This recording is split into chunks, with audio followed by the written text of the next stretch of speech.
the next thing that happens, these stories were sewed together, right, to make something that resembles a coherent text. And there's this literary technique known as metonymy. And metonymy is the juxtaposition of two things beside one another, with the implication that because they're juxtaposed, they're related in some important manner to one another. And so the stories are sequenced, and there's an implicit, the stories are sequenced in a particular manner, and you might operate under the assumption that that sequencing occurred because the sequencer, who was an editor or a group of editors, they call that person the redactor, but they have no idea if it was one person or many people who organized these texts into something resembling a coherent story. So imagine the stories evolved somewhat independently, and then they were organized so that they produced what approximated a coherent narrative. It's not entirely coherent because there are paradoxical claims, say at the level of the sentence. So for example, the creation order in the first story in Genesis isn't exactly the same as the creation order in the second story.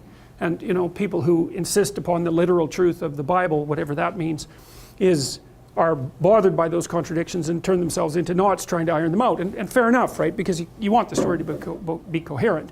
But, that's sort of, it's important, but it's also beside the point. You don't want to focus on one level of analysis at the exclusion of all the other levels of analysis. That's probably the right way to think about it. Now, the fact that these stories are sequenced in a particular manner and that kind of makes sense implies that there's some sort of narrative coherence underneath driving them forward. Otherwise, they would be nothing but a random assemblage of stories, and they're by no means random, that's for sure. They're selected and edited and put together in a particular manner and then stored that way and dealt with in a particular manner by thousands of people over many, many years. What happens after Cain and Abel is, well, there's an interlude, which is this interlude, and it's kind of a bridge, and there's a lot packed into it too, although I'm not going to take it apart very much. It says, so this is after the Cain and Abel story. And it came to pass when men began to multiply on the face of the earth, and daughters were born unto them, that the sons of God saw the daughters of men, that they were fair, and then took them wives of all which they chose. And there were giants in the earth in those days, and also after that, when the sons of God came into the daughters of men, and they bare children to them, the same became mighty men, which are of old, men of renown.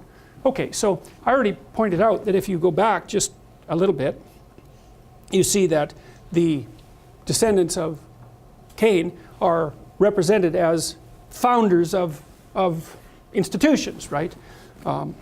There are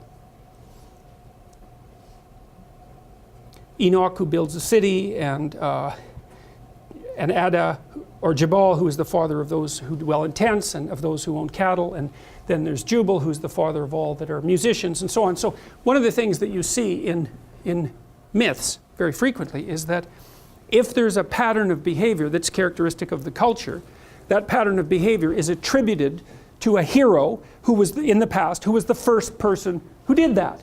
And so you might say, well, what does that mean? Well, it means in part that there was a first person who did that, although more likely there was an assemblage of people who aggregated that particular ability, say the ability to play music, across a very large amount of time. But these are pre-literate people, right? And they're trying to remember the past. And so what happens, Mircea Eliade had documented this quite well, is that that aggregation of people gets collapsed into a single meta person, and that's the hero of old.